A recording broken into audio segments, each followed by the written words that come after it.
All right, hello everybody. Here's a quick overview of our agenda for today's webinar.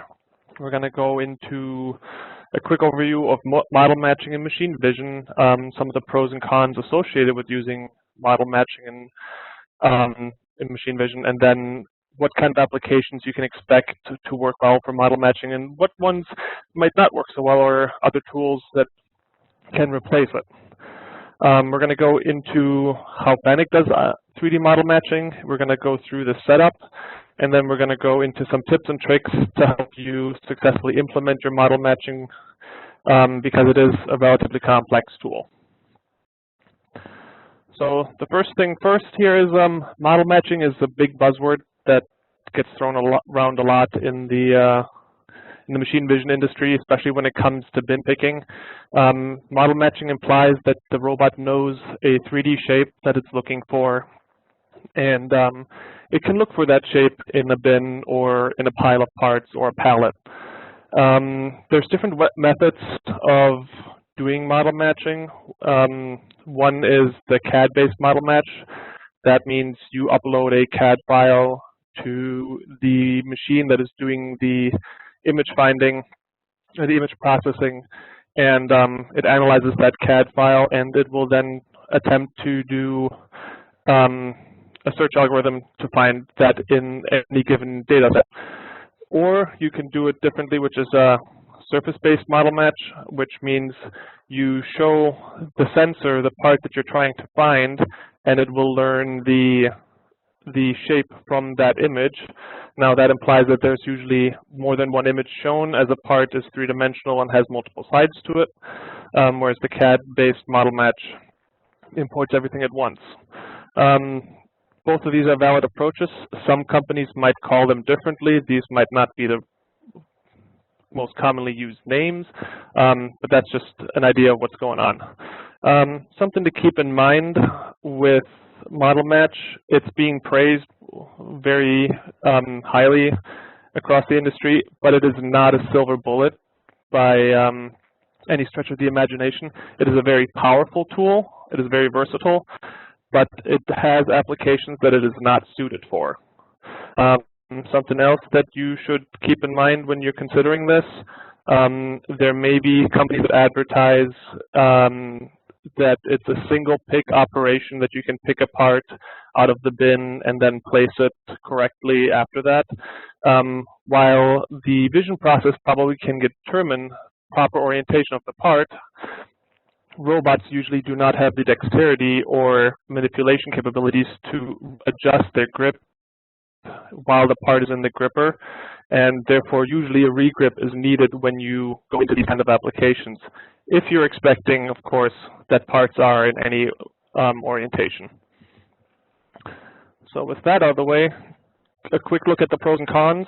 The pros, it's got a very high location accuracy that increases and improves the more 3D features a part has.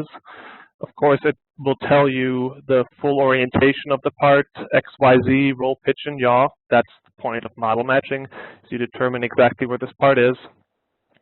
And because usually it has a good idea of what the whole part looks like, it can also tell you how much of the part is obstructed. By the way, I'm talking here mostly about our vision process. This is not regarding anybody else's, so this applies to us. Cons are, it's more complex to set up than other vision tools. It has quite the amount of input. Now that makes it more versatile. You can tailor it to your application, but it also requires a little bit more know-how and experience to set it up properly. It can require a longer cycle time than usual. This is probably one of our slower vision processes. By no means dead slow, but it is a noticeable cycle time, so that is something to keep in mind. Now, this can be trained in such a way that it can go really fast, but that depends on your parts. Personally, I've set these up to complete a scan in less than a second on a bin of parts. So by no means slow, but that depends on your setups. Also, something to keep in mind, you will end up looking for very specific points on a part with this. because you're looking for the whole part. So you can limit your candidates if a part is too obstructed to be seen entirely, even though a good portion is exposed.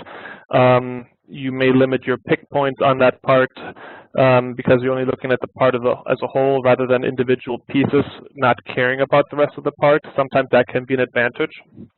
So with that in mind, we're going to go on to what kind of applications work well and what kind of applications would work not so well. Good applications are usually parts that have good 3D features.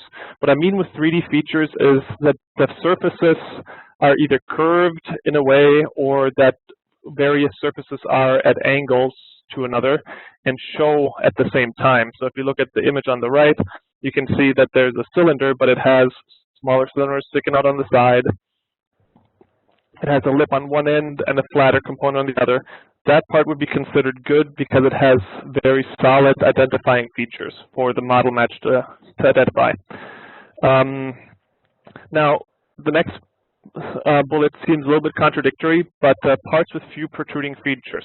What that means is not keep it flat. It's protruding features as in very long features. And that has more to do with how the point cloud is acquired than the actual vision process, because long features will obstruct the view of the whole part and will only show that small feature or that one individual feature, which may or may not identify exactly where the part is. So if you have a long pin sticking out, that doesn't give you rotation, and if it's obstructing the rest of the part, then the model match cannot determine which way the part is sitting. Larger parts are better than smaller. That gives the vision process more to work with. Uniform surfaces work, such as seen on the right here. You can see they're not flat, but they're slightly curved, which is great. So you have your 3D feature, and they have very nice uniform surfaces. Crankshafts, for example, are also a good part. They have a lot of good 3D features. Now, they have a lot of smaller surfaces, but they're big enough to show up and be recognized. What I mean with smaller parts, I'm thinking parts that are about an inch or two long. Those become difficult. Or parts here that are very symmetric. So these parts are rotationally symmetric. So this makes it a lot easier on the vision process because you only have to train one side of the part, and it doesn't matter which physical side is showing up, it'll always look the same to the vision process. Again, here's another example of parts that are symmetric. These parts are symmetric on both ends, so this one would only require 2 vision tools to find the side and one of the ends. Again, here's another one. And then these ones, for example, here are also good because they are large, they're rotationally symmetric, and they have a very clear end that's differentiated from the other.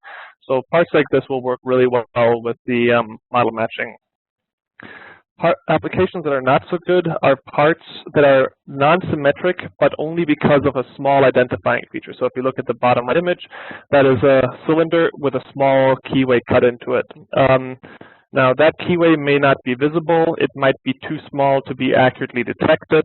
Something like that is not well suited unless you do not care about where that keyway ends up. And that's just because overall, there's going to be so many data points on this part that a small keyway isn't going to affect the score heavily enough to influence how the part is found. Like I said earlier, mostly flat parts that don't have a lot of 3D features to them, those tend to work poorly, although we will be demonstrating one later, and it works well because it has a lot of empty spaces to it, and you'll see that when we get to the live demo. Longer parts that easily overlap, so where you have a lot of obstruction by adjacent parts, where you only see a small portion of your part, those things tend to interfere because the vision process cannot see the whole part. Obviously, it's going to have a harder time determining exactly where your part is located. This is, for example, a part that has very few 3D features. You can see that the major sides are fairly flat. The only identifying feature really is the hole and the general outline of the part. Those, while they work, they don't tend to work all that well. And then here is a part that is very complicated, a lot of small surfaces, and this is one of those parts that is so easily obstructed by adjacent parts that the point cloud is too confusing, and the vision process is going to struggle to accurately locate parts without any false finds. With that, we're going to go into how FANUC's approach to 3D model matching works. So for starters, everything runs on the FANUC controller, as is the norm with all our vision products. Everything is on our controllers, processed on our controllers. You do not need external equipment. And then we use the approach of using the point cloud as a training tool rather than uploading CAD files. That has several benefits, one of which is that if you're on a factory floor and you have to reteach a part, you do not have to hunt down engineering to give you a CAD file. It is easy to retrain. Simply place the part under the sensor, take a picture, and then you train it similar to how you would train any 2D vision process. You highlight the areas you want, you mask out the areas you don't want, you look at all the features that were found. Here they're going to be points of interest rather than 3D points. They're going to be 3D points of interest rather than 2D edges. And then you select where your origin is and you're all set. And as I mentioned at the beginning, this is a fairly flexible and complicated vision process, so you can really tune it and tailor it to match your application. Of course, that has the downside of it being somewhat complex, but we'll get into that, and you'll see it's not all that bad. It's a little overwhelming at first. Something we should cover before we get into the details of how to set this up is the model match requires a lot of memory, so you will have to allocate more memory to the vision pool. To do this, you go into the system variables on your teach pendant, you go to vision config, and you find the variable vpool_SC128, and you change that from 24 million or 24 megabytes to 60 million or 60 megabytes. Keep in mind that this variable is only valid if you're using the 128 megabyte of DRAM chip. If you have smaller memory, say a 64 megabyte DRAM chip, it is not recommended you use that kind of chip with model match, and if you purchase a new bin picking system, you will be supplied with a larger memory chip. But that's something to keep in mind when you're doing this. You will use a lot of memory, and if you don't allocate enough, it will severely impact your cycle time. Setup and calibration for the 3D area sensor. We're not going to go into how to set all that up and calibrate, although we're going to say that robot-generated grid calibration should be used. You need to make sure that your calibration is accurate because we're going to be very much relying on the accuracy of the point cloud. So you have to set enough space between the planes. And by the way, we're expecting here that you understand or know how robot-generated grid calibration works. But yeah, set enough plane spacing. A good rule of thumb is 20% between your pick area, of the distance between your pick area and your camera. So if your sensor is 2 meters high up, you're going to want a plane spacing of 400 millimeters. Now, that might be a little bit excessive. You can get away with less, but that's just something to keep in mind. Make sure you have enough spacing. More spacing gives you better calibration. Something else is there's a new calibration algorithm that is supported as of 830p26 and later. That can be easily implemented by modifying the last line in the calibration program after it's generated. So when you do your robot-generated grid calibration, you get to the point where you generate your calibration program. And before you execute that program, you go into that program and you go to the very last line. And the very last line should read vision camera calib, and then it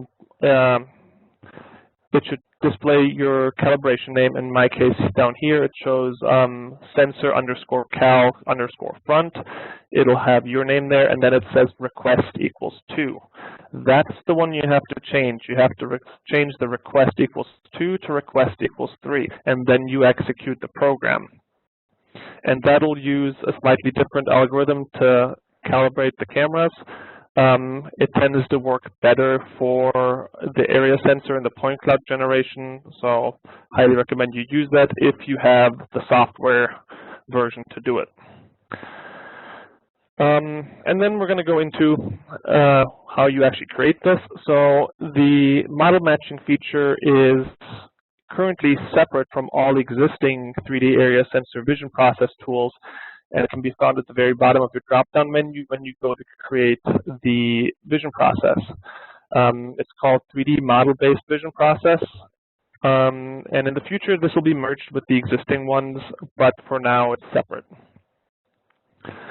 When you do that, when you create one of these, you will come to the main page, and there it should look somewhat familiar to existing 3D vision tools, but some things got shuffled around, some things got added, and we're going to go over that real quick.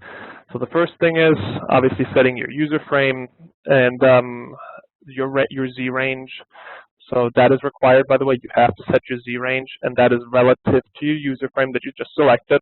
Then you have to select which area sensor process you're going to use, and then which camera calibration you would prefer, and then you can set your 2D exposure time. Then we get into the bits that are new. Interval, that is used to check the overlap between parts that are found by separate vision tools. The default is set to auto, and after you execute the find the first time, it will display after the checkbox what the interval that it used is. And then the next thing is maximum duplication ratio. So this says how many data points of one part can be shared by another part before it's counted as a duplicate.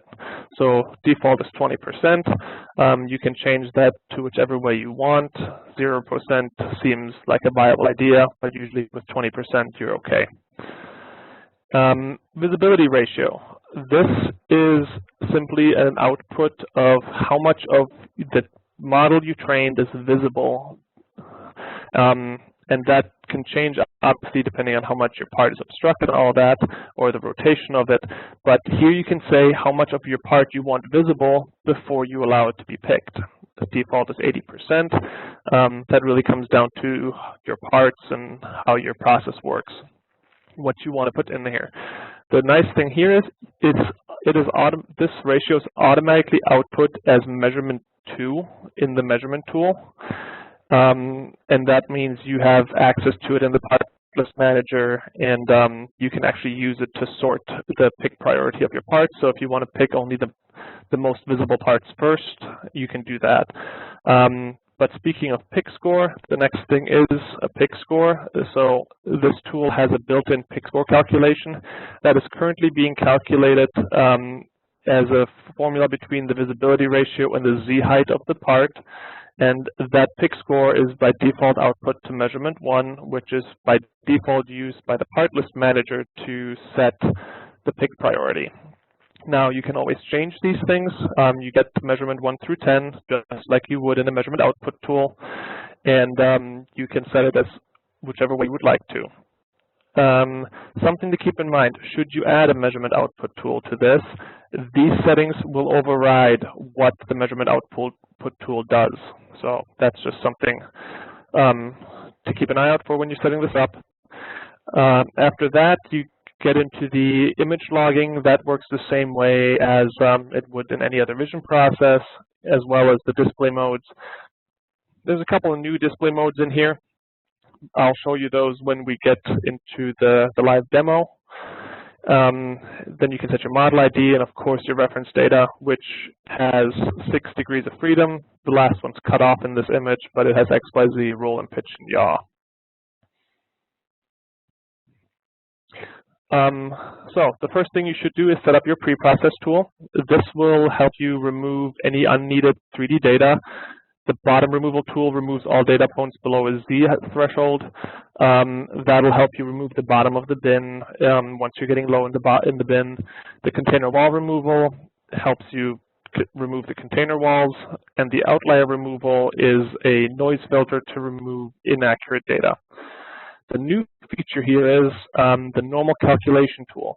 This needs to be enabled if we want to use the normal calculation feature for the model match, and I'll show you that when we get to it in the next slide. So this has to be checked. What it does is it looks at the point cloud and it creates a very fancy, colorful image. Essentially what you're looking at here is a colorful representation of where the normal vectors on the surface of the parts point.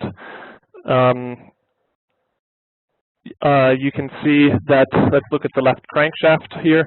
At the very top, you can see it's red and green, and it increases in intensity as it goes to the sides of the crankshaft and loses intensity as it goes to the middle. So that means more intense color means the normal vector is tilted more and more from the normal, and the color indicates which way it's pointing. So in this case, green points left, red points right, yellow points up, and blue points down, and then there's various colors in between. All right, the interesting bit, how to set up the vision process that we call one-site model locator tool. The first thing is you have to select your pre-process tool. If this is your first process in this whole vision, this first tool in the process, you only get the choice of the pre-process tool, and then you can select your model ID, and then we can do training the model. So this is nicely organized. Just work your way through from top to bottom, and you'll be fine. But the first thing you'll do is you train the area. Much like a GPM, you highlight the area that you want to select and use. Then you can mask out any features that you would not like to use. The faces calculation will show you when we go through the live demo, but essentially it just determines what is considered a face and used for learning and what is not. Feature interval. This is the interesting bit where the vision process determines how many feature points are going to be put on the model. More feature points mean more accurate, but slower processing, so you're going to have to find a happy medium here. You get an emphasis area, so you can select faces that you would like to prefer as with a higher scoring, and then you're going to have to set your model x-axis. The next thing are the search parameters. The search parameters have their score settings, so there's a feature score threshold that is set to 95. Personally, I think that's relatively high, and that's a good first value to change if you're finding that you're not finding as many parts as you would like. The next one is the normal check. Normal check is what uses the normal vector calculation we just set up in the pre-process tool. And this is a really good feature that works really well when you have parts that have large consistent areas. So when you have big surfaces, you have very consistent normal vectors across that surface. This checkbox will greatly aid your cycle time in finding parts that have these kind of features. It's not necessarily bad to check when you have smaller parts. It may discard parts that would have been otherwise good. So that's a good thing to keep in mind, that you can uncheck and check that. If your process works with it, I highly recommend you check it, because it tends to greatly cut your processing time, somewhere from 25 to 50% even. So big savings. Search interval. That's just the grid spacing for where the tool will search for the model. The search angle interval is directly tied to the search interval and not manually adjustable. It'll be adjusted with the search interval. The overlap threshold is essentially how many data points of one found part can be shared with another. Now keep in mind that is not area, that is data points. Let's go here. Search area. So this is similar to the 2D feature search area, where you can, for example, in a 2D GPM, draw a little box around the area you want to look at. you can do this here with a couple little additions and one defining feature that is very much different from what it is in other vision processes. So the first thing is you can have multiple search areas. There is a little new button. You can then select from the drop-down menu which search area you want to work with, and then you can set your origin search area with the Set button. Note that it says origin search area. That means only the origin of your part has to be within this area for it to be found. So if you have parts that are all nicely lined up or semi-nicely lined up, and your origin is in the center of the part, your origin search area only has to go across the center of the parts where you're expecting the origin to be. The nice thing is you can very effectively restrict where your vision process is searching, and that can help you a lot with your cycle time again. The next are the angle search ranges. These are relative to the part you just taught. So at the top we set our model x-axis. So now you're going to tell it how much rotation you're going to allow around the x-axis, the y-axis, and the z-axis. By default, that's all plus minus 30. You can increase and decrease those as needed. And these are per search area. So if you set them up in search area 1 and you go to search area 2, you're going to have to set up a new set of parameters for this because they're only per search area. Really nice and helpful. If you have parts upside down on one side and right side up on the other side, you can specify which way around they're going to be found. But that's just something to be aware of, that if you're working with multiple search areas, that's the thing. Now we're coming to the alignment parameters. So once the part is found, or what looks like a part, we're going to have to make sure that we align the model properly with what we're seeing.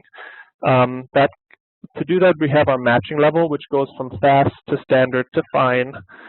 We have an alignment method, which is minimum point to plane and minimum point to point. Point to plane works really well when you have larger surfaces to work with. Point to point works better when your surfaces are small. And then again, you have a score threshold. Then one further down, we have incongruous points. This is simply a threshold you can add that once your part is located, the vision process will go through the model and say how many points from the model that you trained are not matched by the model that you just found. And if you hit the threshold that is underneath it, the ink point threshold, then the part's discarded. You can also set your timeout. So that's defaulted to 10 seconds. You can set it up or down, whichever way you like to. You have your image display modes. There's a couple of new ones in there we'll get into when we do the live demo here. And then there's 3D map post-processing. This is a really cool feature because if you have multiple locator tools, you can have the first locator tools or the first couple locator tools remove all the data points that they used to locate their parts from the point cloud. So subsequent tools don't have to churn through the whole data. They just get smaller and smaller and smaller sets, and they get faster and faster and faster. So that's a very, very helpful feature. And then at the very bottom, you can see there's a parameter evaluation execution button. What that does is it looks at the things you've entered, and based on the score limits you set and your search ranges and all these things, it gives you an estimate of how accurate you can expect your location to be. Now, this is close to representative of what the real world is, but I wouldn't take it for gospel. It's just, hey, it's an indicator that's like, hey, you can do better than this, or you're doing good. It just helps you evaluate what you've done, because there's a lot of settings, as you've noticed, and it's sometimes hard to tell whether what you set up or not is good or not. So before we get to the live demo here, some tips and tricks to keep in mind when you're setting this up. First off, you're no longer teaching something that's only going to be moving around in 2D. You're teaching something that's going to be moving in 3D. That means faces can be obstructed, areas that are inside a part or where you have a lot of higher up obstructions around it may not be visible from all angles. If your part rolls sideways, features may become obstructed or not visible to the point cloud anymore. So that's something you have to keep in mind, especially on rounded parts like a crankshaft. You can use the mask, for example, on this gear down here, which is the one we're going to be using later, to break the single surface it found into multiples so that you can set your emphasis area more effectively. And we're going to do this here in a second, but you can see on the left, on the bottom 3 images, there's just one surface found, and it's hard to tell, but there's actually blue dots all over that part. You then take the mask and you break the spokes into individual surfaces, then the outside perimeter into 4 surfaces. You remove the teeth, and the inside hub is one surface, and then you can effectively use all 4 of those areas, 1, 5, 6, and 9 for the spokes, for example, to say that those are your emphasis areas, and you want to make sure that those are properly found. And as usual, sometimes less is more. So if you overwhelm your vision process with too many surfaces to find, that can hurt you rather than help you. All you need to do is give it a definite identifying feature. If you find this accurately, you know how the rest of the part looks, and it shouldn't be able to be found anywhere else on the part. In theory, that's all you need. So keep it simple. Don't take all the surfaces. To strategically pick which surfaces are important to locate the part. All right, so now we're going to go over to our real robot here. And you guys should all be familiar with how you get into the vision setup. I expect that if you're watching this, that you know how to do that. All right, we're going to go to Create down here in the bottom left. And we're going to go to the drop-down menu. And at the very bottom, you can see we have our 3D model-based vision process. We're going to select that, give it a name real quick, and say OK. Now let's create it. The little indicator at the front here, you can see the lines for the 3D indicator, and then you have the model match symbol, essentially. Also, it's labeled here, 3D model-based vision process.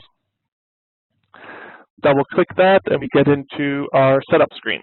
So we have our default setup up here, the main page, the pre-process tool, and then our first one-side model locator tool. Let's bump that up a little bit so we can see a little bit more on the other side. First thing is we're going to select our offset frame. I'm going to do this in world just to keep things simple. I know, because I've done this earlier, that my range is going to be -500 to 0, and I'm going to select my area sensor setup. Then it automatically selects the first calibration, but I could switch that to the other one if I wanted to. We're going to leave it at that one, and then we can adjust our exposure settings whichever way we want. We're going to keep it a little lower so it doesn't produce so much glare once the parts are in there. We're going to leave all these settings at default for now, and we're going to come back to that later if we have time or if we choose to change anything. So we go to our area sensor pre-process tool in the tree up here. We're going to set our bottom remover tool to be at -265. Then our wall tool is at -155. And we're going to teach that real quick. Again, I'm not going to go into detail on all this. This is something that you can learn when you watch the How to Bin Pick webinar we did, I think last year sometime. This is just meant to be an instruction on how the 3D model works, not the whole bin picking process. So there's that, and then we have our normal calculation. So we're going to switch this in our image display mode. We're going to go to 3D map, zoom this in a little bit so we can see, and we're going to do a 2D, 3D snap in the bottom here. You can see now that I can see my bin, and you can get an idea of where the part is in the middle. We're going to switch this to 3D map and results and say find. And now you can see my filters working. The only thing left is the one gear that I currently have placed in my bin. Everything else is fixed and has been removed. That's what we're aiming for here. And then this is where you can check your normal calculation. You select the normal display. And if you zoom in here, you can see that it's relatively relatively uniformly colored all the way around here because all those are pointing straight up, those normal vectors. And then in the middle on the hub, you can see the normal vectors pointing down, pointing left, pointing up, and pointing right, and all the color variations in between. So nice pictures. When you have parts that have more surface area, this becomes more helpful, but just so you're aware that it's there. All right, let's go to our actual locator tool and set the zoom here. So the first thing is going to be, we're going to select our pre-process tool. We're going to select our area sensor pre-process tool. And we're going to keep our model ID at 1 because we don't have much else going on, so we don't have to change that. So we're going to hit our area button in the top of the model train section on the right. And you can see that it's already removed all the little data points that are part of the bin, so it doesn't even consider them because our pre-process tool is doing its work. So you can see I only have the data points that are currently on my part. We drag our box around the part we want to train, click OK. So now we can go in here and we see that we have one face. We have found one. It has 481 data points, so you can see that in the bottom right. But we're not happy with that yet because we know that we want to make our spokes our emphasis area, so we're going to have to break this apart a little bit. So here's your mask edit button. You click this, and this works like any mask you have in a 2D GPM. You can draw with your pen tool, and that's a bit thick. Let's get rid of that real quick. Break that apart here and here, and we're going to break it here. And we're going to go around all 4 spokes on this. And we're just going to break all of these out. Now make sure that when you mask, if you're actually touching some of the data points, if you're only painting in between the data points, it won't work. It has to remove data points with the mask and not just area in between them. That's what the bit that matters. So something else to keep in mind. I say OK. See down here, it jumped the gap, so I have to make my mask a little bit bigger. Let's make that like so. And so, maybe I should have kept the thicker paint tool. Sometimes it's nice when things go wrong on the first attempt, and you can show it better. Here we go. Say OK. All right, so now you can see one surface split up into, what do we have, 9 other surfaces. We have surface 1, 2, 3, 4, 5, 6, 7, 8, 9. So the next thing is we're going to say next. Oh, by the way, before I forget, Z-height. This works the same way as the blob locator tool does. If you're not familiar with how the blob locator tool works, I recommend you look into that. We're not going to cover it in detail. Just be aware that you have the same settings as the blob locator tool here. Your Z-height threshold and your minimum blob size for what qualifies as a surface. Now we have all these big green dots showing up. Those are our feature points. These can be increased or decreased by increasing or decreasing the feature interval. So by default, it calculated 7.2 millimeters is a good thing.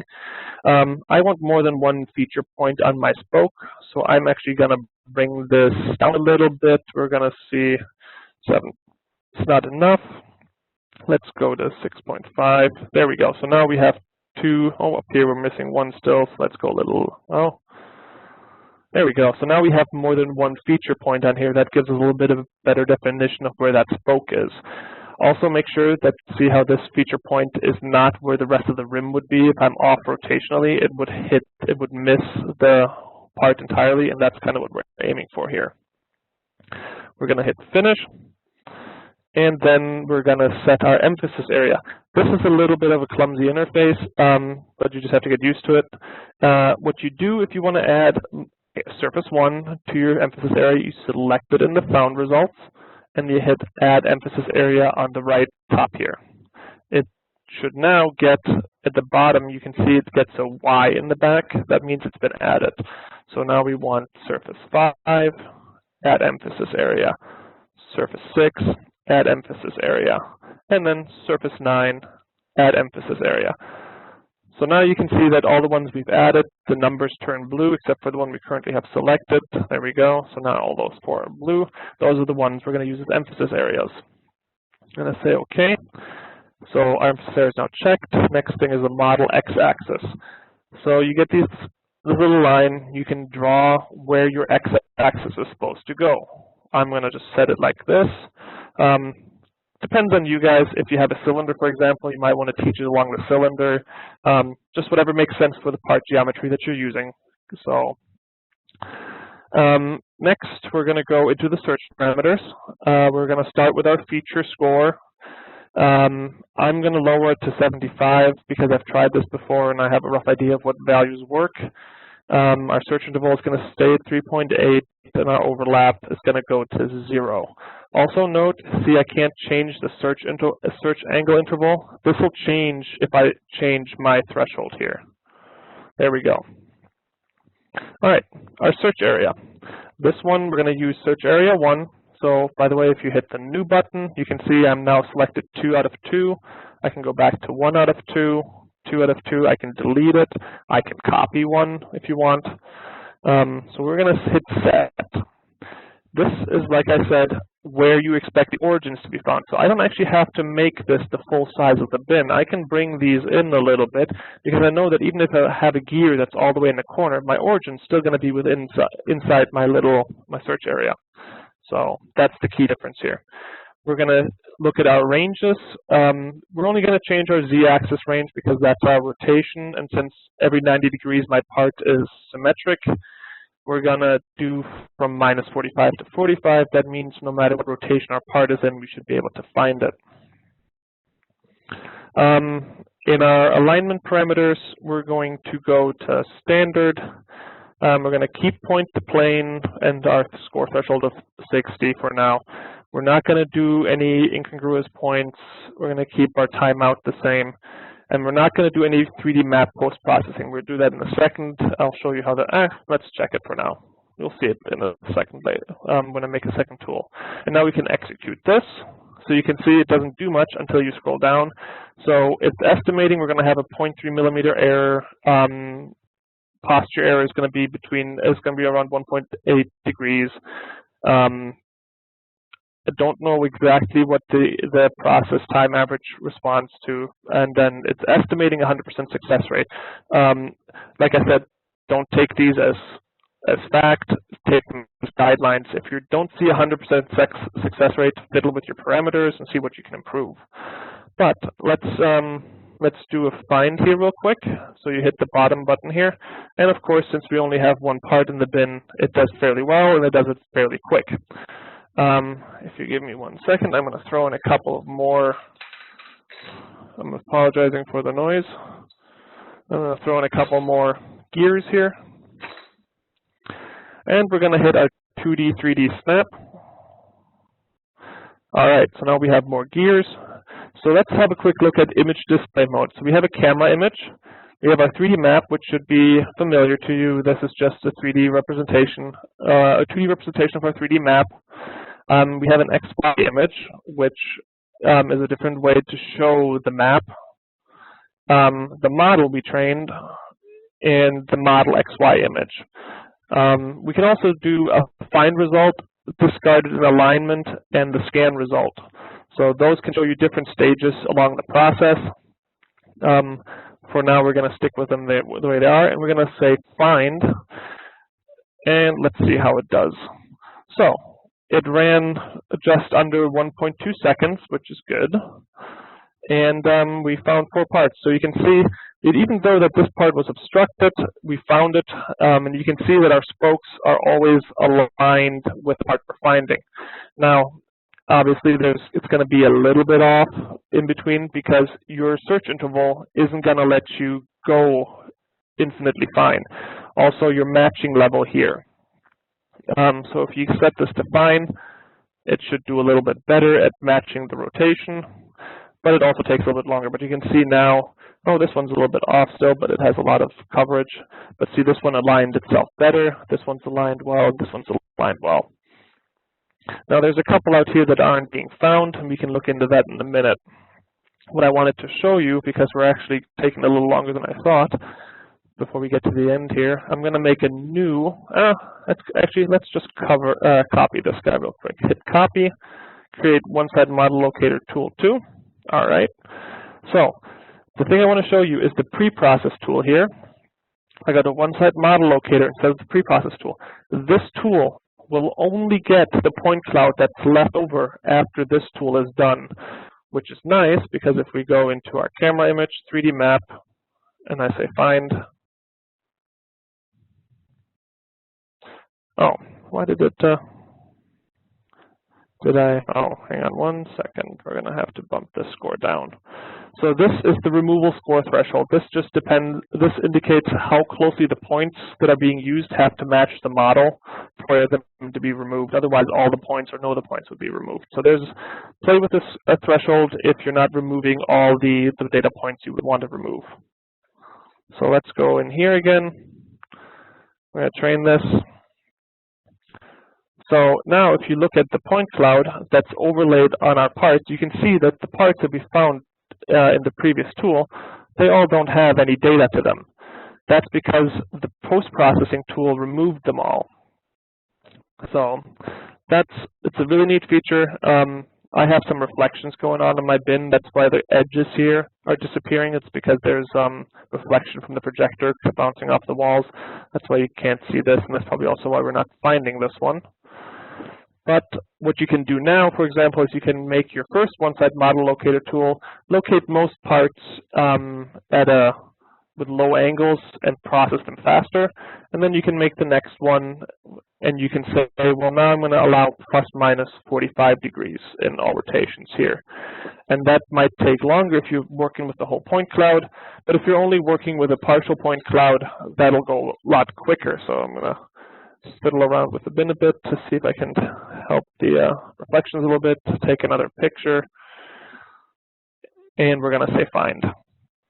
Now, note that it's taking quite a long time to do everything. That's because it actually has to execute the first tool, find the results, remove them from the point cloud, and then it's executing the tool we just set up. And you can see we only found one part, but the previous tool found a bunch of other parts. So with all that, oh yeah, here's a nice picture, by the way. That's all the normal vectors going on. And you'll note, by the way, that I actually did not enable the normal check. So if you enable the normal check, we're currently finding 4 parts. I hit find. See, I lost a part over here, but I saved about half the time. That's what I mean. These parts are so small that the normal check isn't necessarily good for you. It makes it more efficient, but it might lose you some candidates that are not perfectly found. So if you're hurt for cycle time, do the normal check and then run it again. All right, I think we're actually pretty good on schedule here. I think that's pretty much it for the live demo. Let's go into here. So I think we're going to go to questions.